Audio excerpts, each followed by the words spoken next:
야고보서 2장 14절로 20절, 제가 가지고 있는 성경으로 372페이지 쪽에 나와 있습니다. 참고하시기를 바랍니다. 마지막 9절 봉독 끝나면 아멘으로 화답하고 자리에 앉으시기를 바랍니다. 내 형제들아, 만일 사람이 믿음이 있노라 하고 행함이 없으면 무슨 유익이 있으리요? 그 믿음이 능히 자기를 구원하겠느냐? 만일 형제나 자매가 헐벗고 일용할 양식이 없는데 너희 중에 누구든지 그에게 이르되 평안히 가라, 덥게 하라, 배부르게 하라 하며 그 몸에 쓸 것을 주지 아니하면 무슨 유익이 있으리요? 이와 같이 행함이 없는 믿음은 그 자체가 죽은 것이라. 어떤 사람은 말하기를 너는 믿음이 있고 나는 행함이 있으니 행함이 없는 내 믿음을 내게 보이라. 나는 행함으로 내 믿음을 네게 보이라 하리라. 네가 하나님은 한 분이신 줄을 믿느냐? 잘 아는도다. 귀신들도 믿고 떠드느니라. 아, 허탄한 사람아, 행함이 없는 믿음이 헛것인 줄을 알고자 하느냐. 아멘. 주님이 주신 땅으로 우리 오른 눈물로 연속해서 두 곡 찬양하겠습니다.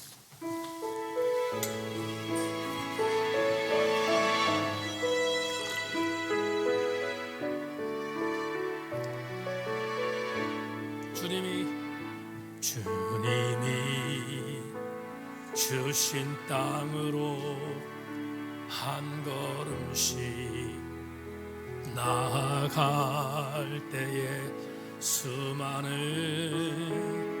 적들과 견고한 성이 나를 두렵게 하지만 주님을 신뢰함으로 주님을 의지함으로 주님이 주시는 담대함으로 큰 소리 외치며 나아가네. 이 산지를 내게 주소서. 그날에 주께서 말씀하신 이제 내가 주님의 이름으로 그 땅을 취하리니 이 산지를 내게 주소서. 그날에 주께서 말씀하신 내가 주님의 이름으로 그 땅을 취하리니. 우리 오늘 눈물로 하늘에 씨앗을 심는다. 꿈꿀 수 없어 무너 가슴에 저들의 푸른 꿈 다시 돋아나도. 아멘 아멘. 우리 함께 땀 흘려 소망의 길을 만나 내일로 가는 길을 찾지 못했던 저들 노래하며 달려갈 그 길. 그날에 우린 보리라. 새벽 이슬 같은 저들 일어나 뜨거운 가슴 사랑의 손으로 이 땅 치유하며 행진하네. 오래 황폐하였던 이 땅 어디서나 순결한 영원하고 푸른 의의 나무가 가득한 세상. 우리 함께 그날에 우린 봅니다. 그날에 우린 보리라. 새벽 이슬 같은 저들 일어나 뜨거운 가슴 사랑의 손으로 이 땅 치유하며 행진하며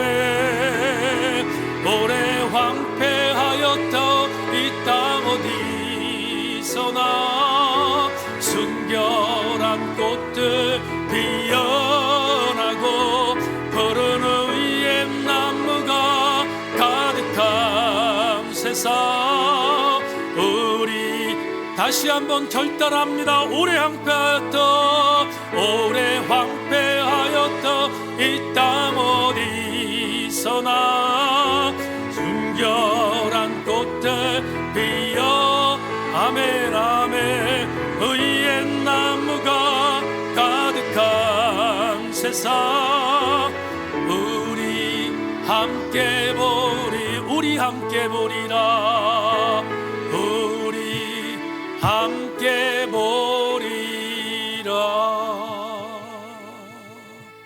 야고보서 11번째 강의의 제목으로 둘은 다르지 않습니다, 이런 제목 갖고 말씀의 은혜를 나눕니다. 은혜의 시간 되기를 소망합니다. 오늘 본문을 시작하는 14절을 자막을 통해서 함께 읽겠습니다. 합독하겠습니다. 14절 같이 읽겠습니다. 시작. 내 형제들아, 만일 사람이 믿음이 있노라 하고 행함이 없으면 무슨 유익이 있으리요? 그 믿음이 능히 자기를 구원하게. 한 번만 더 읽겠습니다. 오늘 14절이 주제절이라서 다시 시작. 내 형제들아, 만일 사람이 믿음이 있노라 하고 행함이 없으면 무슨 유익이 있으리요? 그 믿음이 능히 자기를 구원하겠느냐. 아멘. 야고보 기자는 야고보서를 받는 수신자들, 이방 디아스포라 크리스천들 향해서 오늘 충격적인 선포를 합니다. 형제들에게 말합니다. 너희들이 믿음이 있노라 하고 행함이 없으면 도대체 그 믿음이 무슨 소용이 있겠는가? 그 믿음이 너희를 구원할 수 있겠는가? 라고 선포합니다. 이 말은 아무것도 아닌 말이 아니라 대단히 충격적인 선언이었습니다. 왜냐하면 이스라엘 신앙 공동체에 있는 모든 사람들은 믿음으로 말미암아 구원받는다는 사실에 대해서 조금도 의심하지 않았기 때문입니다. 물론 디아스포라 이방 신앙 공동체도 매일반이었기 때문에 믿음에 대하여 시비를 거는 야고보의 이 선언은 대단히 충격적인 선언이 아닐 수 없습니다. 여러분, 오늘 14절을 읽었지만 17절과 20절은 또 다른 충격을 줍니다. 17절 보실까요? 영혼 없는 몸이 죽은 것 같이 행함이 없는 믿음은 죽은 것이니라. 20절 가겠습니다. 아하, 허탄한 사람아, 행함이 없는 믿음이 헛것인 줄을 알고자 하느냐. 지금 세 절을 여러 번 나눴습니다. 14절과 17절과 20절을 나눴는데 공통분모가 있습니다. 믿음 중요하지 않다는 겁니다. 더 중요한 것은 행함이다, 이렇게 선포하고 있습니다. 그러면 우리는 헷갈리기 시작합니다. 뭐가 헷갈리냐? 행함이 믿음보다 중요하다니 이게 말이 되는가? 그러면 바울이 말했던 것은 도대체 뭐지? 하는 질문을 던지게 됩니다. 바울은 로마서 1장 17절에서 기독교 교리의 가장 중요한 기초인 로마서 1장 17절을 우리에게 선포했습니다. 복음에는 하나님의 의가 나타나서 믿음으로 믿음에 이르게 하나니 기록된 바 오직 의인은 믿음으로 말미암아 살리라 함과 같으니라. 로마서 1장 17절에서 분명히 말하기를 모든 성도들은 믿음으로 말미암아 구원받고 믿음으로 말미암아 산다고 했는데 도대체 이게 뭐지? 하는 생각이 야고보의 선언을 통해서 알게 됩니다. 어디뿐인가? 갈라디아서 2장 16절에서 바울은 또다시 이렇게 말합니다. 사람이 의롭게 되는 것은 율법의 행위로 말미암음이 아니요 오직 예수 그리스도를 믿음으로 말미암은 줄을 알므로 우리도 그리스도 예수를 믿나니 이는 우리가 율법의 행위로서가 아니고 그리스도를 믿음으로써 의롭다함을 얻으려 함이라.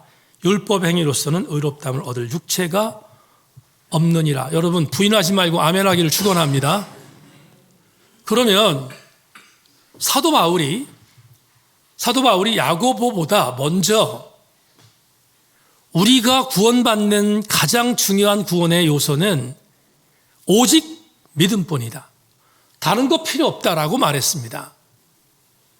우리 기독교의 마그나 카르타 같은 선언입니다.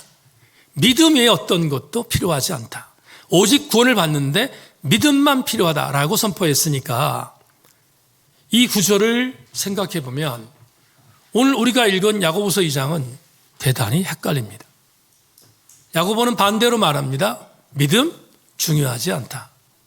정말 중요한 것은 뭐다? 행함이다. 도대체 이게 뭐지? 정리해 보겠습니다. 야고보 기자는 이렇게 선포한 겁니다. 믿음이 있어도 행함이 없으면 구원받지 못해. 다시 직격하겠습니다. 행함이 구원의 조건이다 이 말이에요.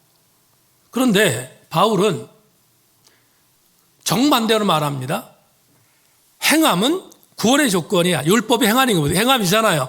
율법은 행함은 구원의 조건이 아니야. 진짜 구원의 조건은 오직 뭐다? 믿음이다. 이렇게 말합니다. 그러면 우린 질문해야 합니다. 여러분에게 질문하겠습니다. 오늘 2부 예배 나오신 여러분에게 질문하겠습니다. 믿음이 구원의 조건입니까? 행함이 구원의 조건입니까?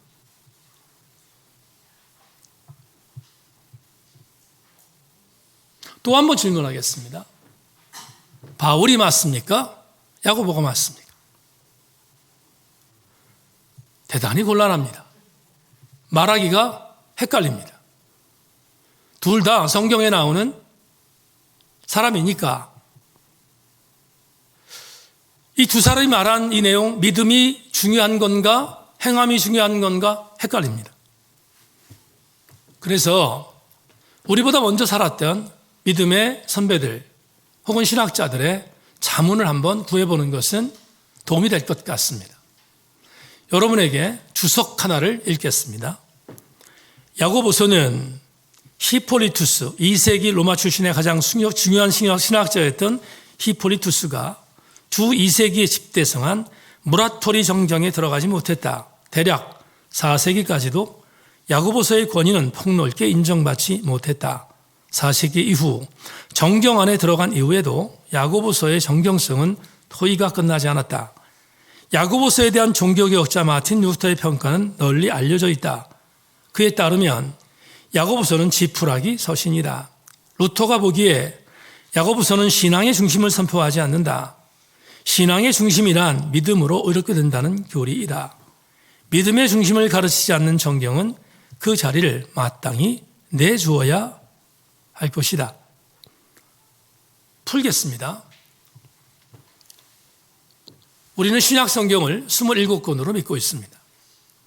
그런데 신약성경 27권이 정경, 우리가 믿는 믿음의 경전으로 채택된 것은, 완전하게 채택된 것은 주 4세기 이후입니다.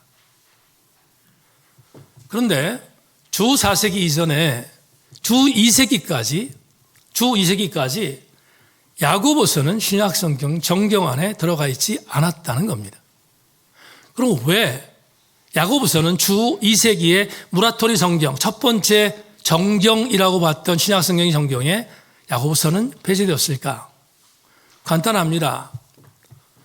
야고보서에 들어있는 오늘 우리가 선포했던 이 2장의 말씀이 바울 서신 13개의 신학과 다르기 때문입니다. 그래서 학자들은, 주 2세기의 신학자들은 야고보서는 정경에 들어가면 안 돼 라고 생각해서 정경에 집어넣지 않았다는 말입니다. 그러나 주 4세기 이후에 아니다, 야고보서는 대단히 중요한 성경이다라고 인정해서 신약성경 27권 안에 첨가했습니다.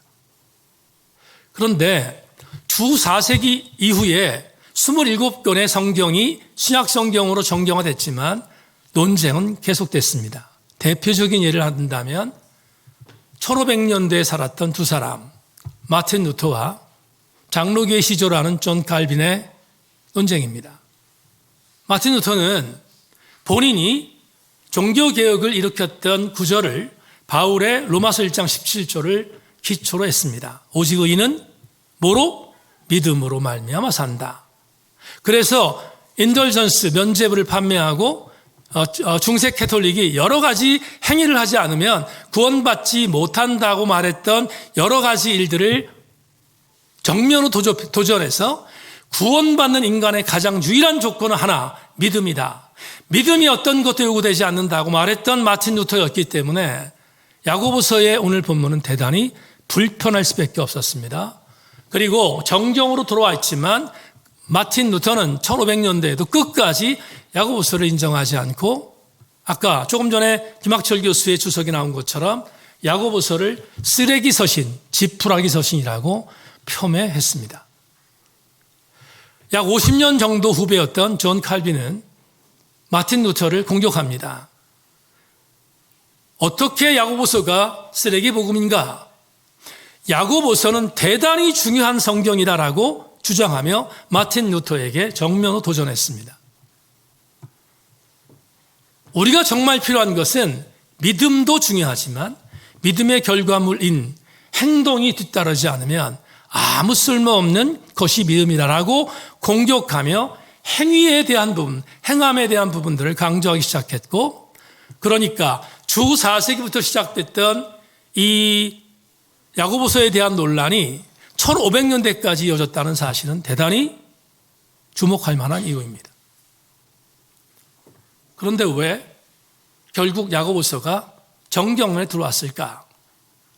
저는 충분히 공감합니다. 중세 캐톨릭은 부패할 대로 부패했습니다. 그들은 말도 안 되는 거짓말을 퍼뜨리고 면죄부를 판매해서 지옥에서 연옥으로, 연옥에서 천국으로 간다고 속였습니다. 그리고 얻은 헌금을 갖고 지금 휘황찬란한 베티칸의 성베드로 성당을 건축했습니다. 왜 이렇게 중세 캐톨릭이 타락할 수밖에 없었는가? 이유가 뭘까? 캐톨릭은 오직 믿음을 강조하다 보니 행함에 대해서 일도 관심 갖지 않았습니다. 그런데 생각해 보니 믿음만 강조했던 이유로 행함에 대해서 소홀히 여겼던 중세 캐톨릭이 무너지기 시작하자 종교개혁자들이 다시 생각했습니다. 교회가 건강해지기 위해서 가져야 할 것은 믿음도 중요하지만 믿음의 결과물 행함이 중요하다 생각했습니다. 그 행함을 강조하기 시작했고 행함이 대단히 중요하다는 사실을 알았던 그들은 야고보서를 중요한 신학의 성경으로 인정하게 된 것입니다. 여기까지 여러분 해석하고 14절을 다시 한번 읽겠습니다. 아까 우리가 주제절이라고 했던 14절을 다시 한번 읽겠습니다. 제가 읽겠습니다. 내 형제들아, 만일 사람이 믿음이 있노라 하고 행함이 없으면 무슨 유익이 있으리요? 그 믿음이 능히 자기를 구원하겠느냐? 이 구절을 제가 요즘 잘 소개하는 새한글 성경 번역서로 다시 읽겠습니다. 왜냐하면 제가 새하늘 번역 성경으로 오늘 설교를 준비했기 때문인데 14절을 새하늘 번역 성경으로 다시 읽겠습니다. 나의 형제 자매 여러분, 누군가 믿음이 있다고 말하면서 행함이 없다면 무슨 쓸모가 있겠습니까? 그 믿음이 그를 구원할 수 없지 않겠습니까?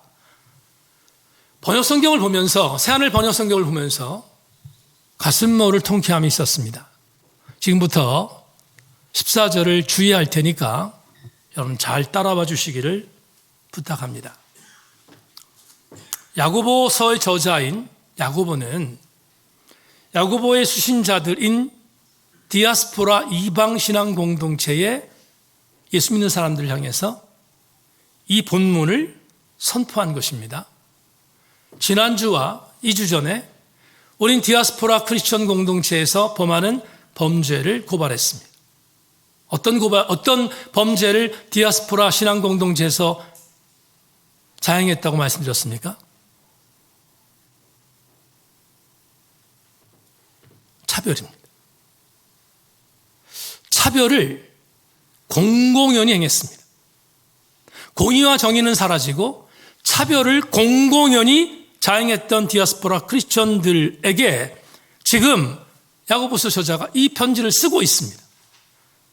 이렇게 디아스포라 크리스천 형제들이여 들으라. 너희들 중에 누군가가 믿음이 있다고 말하지만 행함이 없다면 그 믿음이 무슨 쓸모가 있겠는가? 풀겠습니다. 너희들 입으로 예수 그리스도를 믿고 구원받았다고 너희들 자평한다? 예수 그리스도의 은혜 때문에 나는 구원받았다고 말한다? 그런데 그렇게 구원받은 사람이 갈라치기를 해? 그렇게 구원받은 사람들이 구별해? 차별해? 이게 말이 되는가? 말도 안 되는 짓을 하고 있다라고 고발하고 있는 것입니다. 오늘 본문 14절은 그런 뜻입니다. 그러면 이런 생각이 듭니다. 야고보가 14절에서 말하고 있는 중요한 포인트는 이것입니다. 신앙 공동체에 있는 사람들이 이렇게 말하는 겁니다. 나는 믿음으로 말미암아 구원받았어. 여기서 한 가지 짚고 넘어갈 게 있습니다. 기독교에 흔들리지 않는 교리는 자격 없는 내가 예수 그리스도의 은혜로 말미암아 믿음을 갖게 되고 그 믿음으로 말미암아 자격 없는 내가 구원받게 됐다는 사실, 흔들리지 않은 기독교 교리입니다. 다 같이 아멘. 절대로 부인하면 안 됩니다. 여러분, 믿음으로 말미암아 구원받았다는 사실을 부인하면 그건 이단입니다. 그건 그리스도인이 아니에요. 저는 마틴 루터의 말을 100%, 1000% 믿습니다. 오직 의인은 믿음으로 말미암아 산다는 것을 저도 믿습니다. 그런데 오늘 14절에서 야고보서 저자가 고발하는 건 뭐냐면 이것입니다. 너희 공동체 안에서 진짜로 예수 그리스도를 믿고 참된 믿음을 가짐으로 인하여 구원받은 자가 아니라, 잘 들으십시오. 구원받은 자가 아니라 너희 입으로 입술로 나는 믿음을 가져서 구원받았다고 말하는 자들, 너희들. 여러분 이해하셨습니까? 정말 믿음으로 말미암아 구원받은 자가 아니라 입술로 나는 구원받았다고, 믿음 갖고 구원받았다고 말하는 그들을 향해서 이렇게 말하는 거예요. 믿음 하지 말아라. 그 믿음이 너희를 구원할 것을 생각하면 착각이다. 이렇게 말합니다. 믿음 말하는 게 중요한 게 아니라 너희들이 정말로 참된 믿음을 가졌다면 그 참된 믿음의 결과로 행하는 것이 있어야 한다. 그게 있을 때 그 사람이 진짜로 구원받은 백성이다 라고 선포한 것입니다. 다른 말로 표현하면 삶이 뒤따르지 않는 믿음, 가짜라는 뜻입니다. 어제 청년들과 학생들 셀 사역을 위해 선생님들과 함께 공부를 나눴습니다. 이야기 중에 예수 믿고 구원받은 사람들, 바울이 오늘 말했던 진짜 믿음, 그 진짜 믿음을 갖고 구원받은 사람, 그 사람들 말고 입으로 나는 구원받았다고 떠버리는 행위가 뒤따르지 않는 디아스포라 크리스천들, 그들에게 우리 교회의 신앙 행동 강령이 정말로 맞아떨어지는 것은 아닌가? 여러분, 예수 그리스도를 믿는 믿음으로, 진짜 믿음으로 구원받은 백성이라면 성서적 삶을 실천적 삶으로 연결해야 합니다. 주일날 만세 삼창하고 주일날 할렐루야 마라나를 외쳤어도 월요일부터 주일만큼 하나님의 은혜 안에 살지 않는다면 그 사람은 그리스도인이 아닙니다. 오늘 예배 끝나고 나면 축도할 것입니다. 축도 이후부터 여러분이 진짜로 행함을 통하여 그리스도인답게 산다면 여러분들은 진짜 구원받은 사람인 것입니다. 이렇게 표현하겠습니다. 오늘 야고보 기자가 왜 자꾸만 행함을 강조하는가? 믿음을 소홀히 여겨서가 아니에요. 여러분, 야고보는 믿음을 폄훼하지 않아요. 정말 중요한 것은 뭐냐 하면 진짜로 믿음을 가진 자라면 행함이 뒤따른다는 사실을 야고보는 우리에게 강조하고 있습니다. 이 말은 2025년 3월 23일 사순절 세 번째 주간 주일 예배를 드리는 우리 한국 그리스도인들 외연을 좁히겠습니다. 우리 세인교회 성도들도 대단히 부담스럽습니다. 왜 부담스럽습니까? 성서적 알물, 실천적인 삶으로 연결하는 내가 하나님 앞에 부끄럽기 때문이지 않습니까?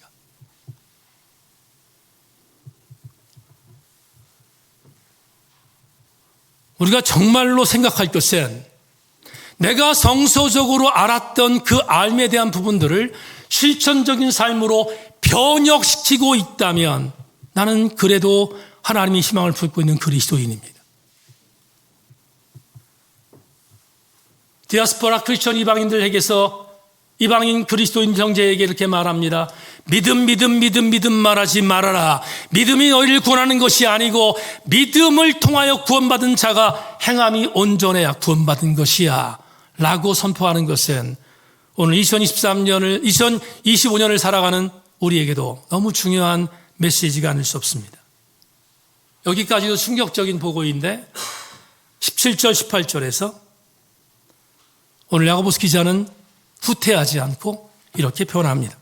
만일 형제나 자매가 헐벗고 일용할 양식이 없는데 너희 중에 누구든지 그에게 이르되 평안히 가라, 덥게 하라, 배부르게 하라 하며 그 몸에 쓸 것을 주지 아니하면 무슨 유익이 있으리요. 이와 같이 행함이 없는 믿음은 그 자체가 죽은 것이라. 야고보 기자는 이 글을 왜 썼을까? 마태복음 25장을 생각했기 때문입니다. 마태복음 25장에서 예수께서 하셨던 말씀을 떠올렸습니다. 그래서 이 말을 쓴 겁니다. 마태복음 25장 34절로 40절을 주목해 주십시오. 그때에 임금이 그 오른편에 있는 자들에게 이르시되 내 아버지께 복받은 자들이여 나와 장세로부터 너희를 위하여 예비된 나라를 상속받으라. 내가 줄일 때 너희가 먹을 것을 주었고 목마를 때 마시게 하였고 나그네 되었을 때 영접하였고 헐벗었을 때 옷을 입혔고 병들었을 때 돌보았고 옥에 갇혔을 때 와서 보았느니라. 이에 의인들이 대답하여 이르되 주여 우리가 어느 때에 주께서 줄이신 것을 보고 음식을 대접하였으며 목마르신 것을 보고 마시게 하였나이까? 어느 때에 나그네 되신 것을 보고 영접하였으며 헐벗으신 것을 보고 옷 입혔나이까?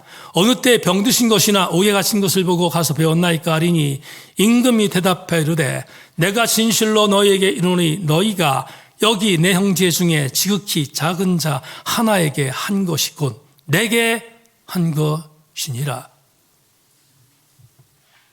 야고보 기자는 말로 믿음이 있다는 것에 대하여 믿지 않았습니다.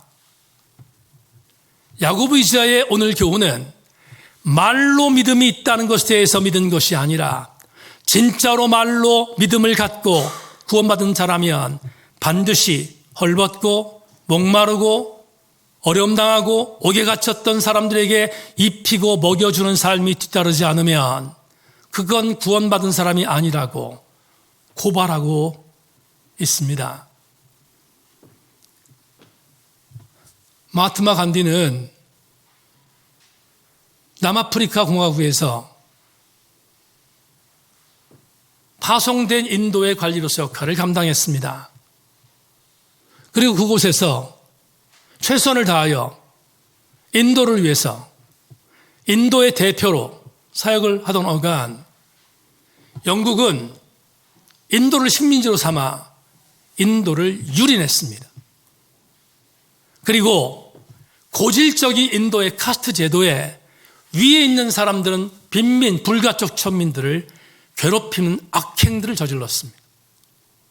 수많은 사람들이 고통을 받고 있었던 것을 알았던 남아프리카 공화국에 파송되어 있는 기자 한 명이 간디에게 이렇게 말했습니다. 선생님이 지금 고국을 떠나서 이곳에 최선을 다하고 있는데 국민들이 너무 힘들어합니다.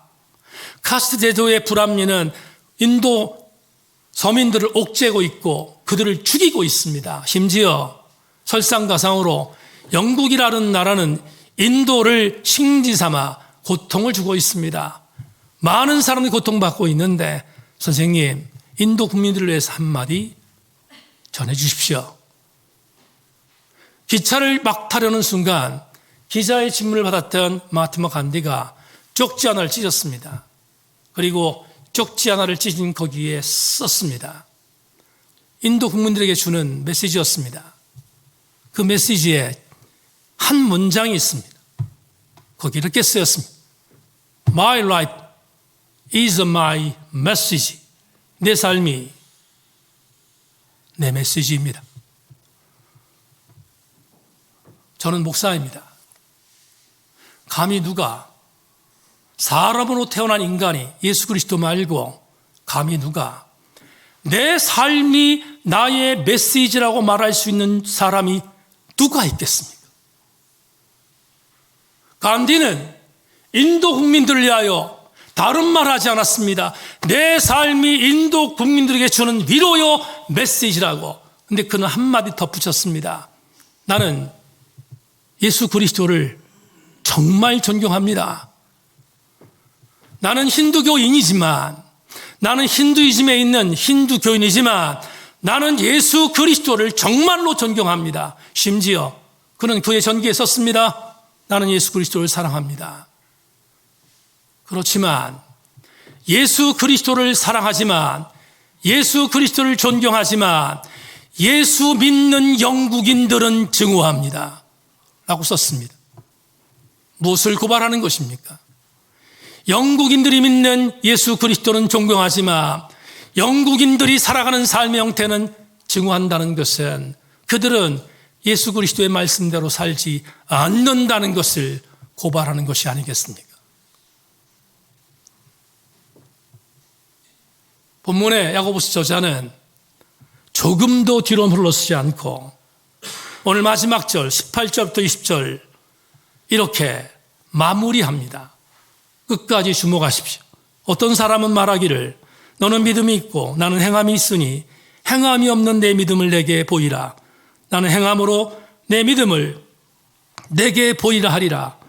내가 하나님은 한 분이신 줄을 믿느냐? 잘 아는도다. 귀신들도 믿고 떠드느니라. 아하, 허탄한 사람아, 행함이 없는 믿음이 헛것인 줄을 알고자 하느냐. 개역개정판의 18절부터 20절까지 말씀을 유진 피터슨이 기가 막히게 번역했습니다. 메시지로 읽겠습니다. 벌써 여러분 가운데 누군가가 좋습니다. 당신이 믿음을 맡으면 나는 행함을 맡겠습니다라고 말하는 소리가 들립니다. 성급하게 판단하지 마십시오. 내가 행함이 없는 믿음을 보여줄 수 없듯이 여러분도 믿음이 없는 행함을 보여줄 수 없습니다. 그 다음에 이렇게 말합니다. 믿음과 행함, 행함과 믿음은 떼려야 뗄 수 없는 관계입니다. 여러분은 한 분이신 하나님을 믿는다고 공언하면서 마치 그것으로 대단한 일을 했다는 듯이 뒷짐을 진 채 만족해 하더군요. 참 대단하십니다. 마귀들도 그렇게 합니다만 그것이 무슨 소용이 있겠습니까? 생각을 좀 해보십시오. 여러분은 믿음과 행함을 갈아놓고도 그것을 계속 죽지 않게 할 수 있다고 생각하는 것입니까? 얼마나 엄청난 갈파입니까? 야고보가 뭘 말한 겁니까? 디아스포라 크리스천 이방 공동체를 향하여 이렇게 말합니다. 너희들이 예수를 믿는다고 한다. 너희들은 이렇게 말한다. 믿음 따로, 행함 따로라고 말한다. 잘하고 있구나. 근데 그 일은 사단도 해. 사단이 하는 일이 뭔가 믿음과 행함을 갈라치게 하는 거다. 따로 분리하게 만드는 게 사단의 역할이야. 근데 유진 피터슨을 통하여 번역된 메시지에서 뭐라고 말합니까? 야고보의 말은 이건 이렇게 말합니다. 그렇지 않아. 형제자매들여 들으라. 믿음과 행함은 따로 갈라치기 하는 이분법적인 개념이 아니라 하나야 라고 말하잖아요. 믿음이란 단어, 행함이란 단어 다릅니다. 전혀 다른 단어입니다. 그런데 야고보 기자가 말하는 믿음과 행함은 가치는 다를지 모르지만, 단어는 다를지 모르지만 가치는 하나입니다. 어떻게? 이렇게 말합니다. 믿음으로 말미암아 구원받은 자는 반드시 행함이 있어야 하며, 행함으로 하나님의 뜻을 행하는 자는 반드시 나오는 결과, 그는 구원받은 믿음의 소유자임을 선포하고 있습니다. 믿음과 행함과 믿음. 유진 피터슨이 말합니다. 따로 떼어 놓을 수 없는 관계임을 분명히 선포하고 있습니다. 저는 제 개인 블로그를 관리하는 블로거입니다. 네이버를 관리하고 있습니다. 네이버 블로그를 시작한 지가 꽤 오래되었습니다. 어제까지 제 개인 블로그에 올라와 있는 글은 2604개입니다. 여러분에게 이렇게 말씀드리고 싶습니다. 제 개인 블로그의 글들은 남들처럼 퍼온 글이 있지 않습니다. 2604개는 전부 제 글입니다. 그래서 제 글에 대하여 공유하고 우리 제천세인교회를 소개하기도 합니다. 재미있는 일이 하나 있습니다. 블로거를 관리할 때 블로거가 글을 하나 올리면 네이버 블로거 팀에서 100원을 줍니다. 100원을 줍니다.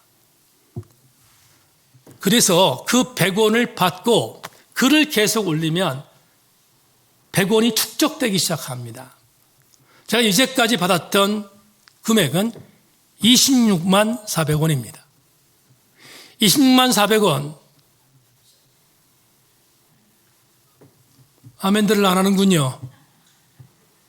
제 딴에는 대단히 엄청난 돈입니다. 돈 가치 때문이 아니라 제가 올린 글이 얼마나 소중한가에 대한 부분의 반증이기 때문입니다. 네이버 블로그 팀은 100원씩을 한 글을 올릴 때마다 주는데 해피빈이라는 콘텐츠를 만들었습니다. 해피빈은 뭐 하는 것이냐 하면 해피빈 콘텐츠에 들어가면 우리나라에서 도움을 요청하는 수많은 불우한 이웃들이 다 소개됩니다. 그러면 돈이 축적되어 있는 블로거가 선택해서 기부합니다. 제가 지금 3월 23일 제 블로그에 축적되어 있는 돈이 700원이 있습니다. 그 말은 무슨 말이냐면 7개의 글을 쓰기 전에 이미 제 기부금을 다 기부했다는 뜻입니다. 가장 마지막으로 기부했던 기부금은 3월 13일 날 기부했는데 TCS 증후군, 전문적인 용어로 트렌초콜리스 증후군이라고 하는데 무슨 병이냐면 아이가 태어났습니다. 14살 먹은 태환인데 14살 먹은 태환이가 태어났는데 얼굴에 뼈가 없습니다. 안면 뼈가 없는 그런 모습으로 태어난 아이입니다.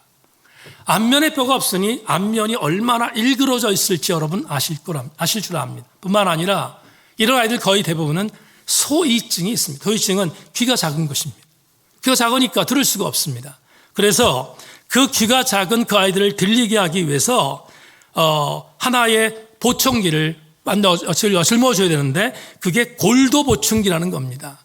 골도 보청기를 사려면 돈이 있어야 되는데 그 돈이 없으니까 살 수가 없어서 해피빈에서 그 아이를 소개하고 기부해서 그 골도 보청기를 매번 바꿔주는 것입니다. 저도 3월 13일 날 그 아이에게 기부했습니다. 제가 한 번 기부할 때 10,000원을 기부합니다. 왜 10,000원을 기부하냐면 글 100개가 될 때까지 기다렸다가 100개가 되면 10,000원을 주잖아요. 10,000원을 받고 거기에 또 10,000원을 첨가해서 20,000원을 보냅니다. 여태까지 블로그를 시작한 이후로 지금까지 계속해서 그런 일을 했습니다. 그리고 나면 기부를 한 사람의 그 기부 콘텐츠에 댓글들이 달립니다. 댓글들이 달리는데 여러분 제가 이 얘기를 하고 싶어서 오늘 여기까지 끌어냈는데 댓글을 봅니다. 너무 행복합니다. 제가 물질을 기부해서 저를 격려하고 칭찬해 주는 댓글 때문에 좋은 게 아닙니다. 그럼 뭐가 좋은가? 해피빈 콘텐츠 안에 얼마나 많은 기부자가 있겠습니까? 일부러 기부한 사람들의 콘텐츠에 들어가서 댓글을 읽습니다. 놀라운 일들을 발견합니다. 여러분, 저도 목사지만 기부할 때 나 제천생교회 목사라고 밝히고 기부하지 않습니다. 그냥 기부하는 겁니다. 근데 글을 올릴 때마다 이 사람을 왜 기부하는지에 대한 부분들을 쓰고 그 내용들에 대한 댓글 달리는 걸 읽어보면 한 가지가 보입니다. 거의 제가 어림짐작 잡습니다. 약 70%가 크리스천입니다. 여러분, 70%가 크리스천이라는 것은 아직 이 땅이 희망이 있다는 얘기 아닙니까? 어느 조사에서 봤습니다.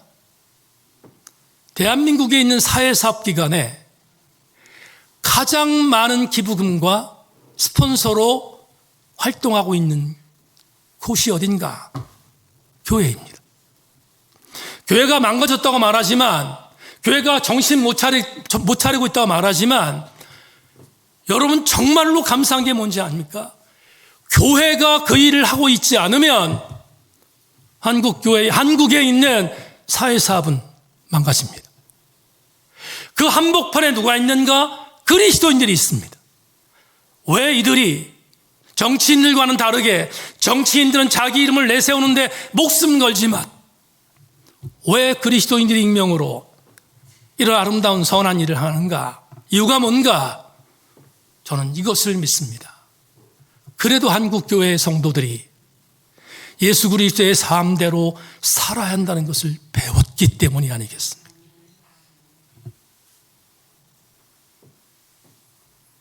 이런 교훈이 레마로 정립될 수 있을 것 같습니다. 여러분, 오늘 사순절 세 번째 주일, 우리에게 주시는 야고보서의 이 본문 메시지가 어떤 레마를 주는가? 자막으로 보겠습니다. 믿음, believe라는 영어 단어와 행함, doing이라는 단어는 단어 자체가 다릅니다. 그러나 두 가지는 단어는 다르지만 개념이 다른 것이 아니라 하나의 개념임을 명심하시기를 주의 이름으로 소망합니다. 이렇게 정리하겠습니다.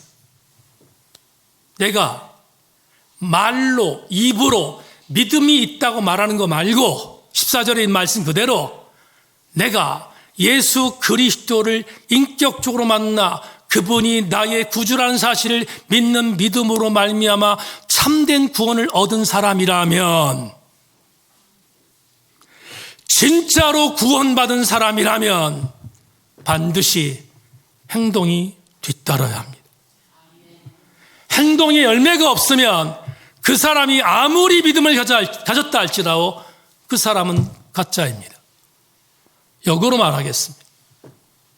누군가 예수 그리스도의 삶을 본받고 그분이 가르친 대로 본받는 삶 때문에 최선을 다하여 아름다운 선한 영향을 제시하는 그리스도인이 있다면 그는 100% 참된 믿음을 갖고 구원받은 자입니다. 그러니까 행함과 믿음은 다른 가치가 아니라 하나임을 명심하십시오. 우리 교우들은 두 가지를 갈라치기 하지 말고 두 가지가 하나님을 명심해서 두 가지를 함께 실천할 수 있는 우리 교우들이 되기를 주님의 이름으로 소망합니다. 말씀 맺겠습니다. 어제 학생들과 청년들을 가르치는 선생님들과 주일 사역을 위해서 줌 사역을 나눴습니다. 그리고 줌 사역을 하다가 한 단어를 나누었습니다. 여러분, 가르치다라는 단어와 간다라는 단어가 있는데 제가 원고에 썼습니다. 가르치다와 간다라는 단어는 같은 뿌리에서 나왔습니다. 이렇게 얘기했더니 국문학을 전공한 이영미 권사님이 목사님, 이건 틀렸습니다. 그러는 거예요. 뭐가 틀렸는지 물어봤더니 이렇게, 목사님, 간다가 아니라 갈다가 맞습니다. 이렇게 말하는 거예요. 나는 이영미 권사가 되게 무서워. 근데 정답이에요. 보세요. 가르침, 영어로 teaching이라고 합니다. 밭을 갈다 할 때 경작한다는 단어를 cultivating이라고 합니다. 다른 단어잖아요. 가르치다, 갈다, 다른 단어입니다. 그런데 국어어원에 찾아봤습니다. 놀라운 것은 이 두 단어는 전혀 다른 단어지만 뿌리가 같습니다. 이렇게 해석됐습니다. 누군가에게 진정한 가르침을 받은 자는 그 사람의 정서와 영혼과 심령에 있는 텃밭을 잘 가는 사람이다. 맞지 않습니까? 적용해 봤습니다. 우리가 하나님의 말씀으로 날마다 가르침을 받습니다. 말씀으로 조명받고 말씀으로 가르침을 받습니다. 그렇다면 그 사람은 반드시 결과가 나와야 되는, 그 결과는 그 말씀을 갖고 내 신앙의 텃밭을 잘 갈고 있는 사람입니다. 이렇게 해석하며 마무리하겠습니다. 믿음은 가르침입니다. 그러나 행함은 그 가르침을 받고 살아내야 하는 나의 텃밭갈이입니다. 이것을 잊어버리면 우리는 진짜 신앙이 될 수 없습니다. 행함과 미래는 반비례의 가치가 아니라 정비례의 가치임을 잊지 말아야 합니다. 우리 동네 목사님이라는 유명한 시를 쓴 기영도 시인이 병이라는 시를 썼습니다. 이 시 한 편 읊조리고 설교를 맺겠습니다. 내 얼굴이 한 폭 낯선 풍경화로 보이고 시작한 이후 나는 주어를 잃고 헤매이는 가지 잘린 늙은 나무가 되었다.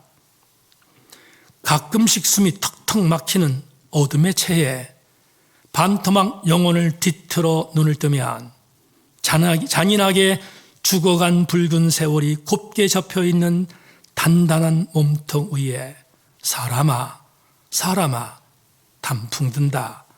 아, 노랗게 단풍 든다. 기영도 시인이 무엇을 말하기 위해서 이 시를 썼습니까? 기영도 시인은 이렇게 말합니다. 늙음은 누구도 막을 수 없는 자연의 법칙이다. 늙어가는 것은 우리 인생이 단풍 드는 것과 똑같은데 누구도 막을 수 없다.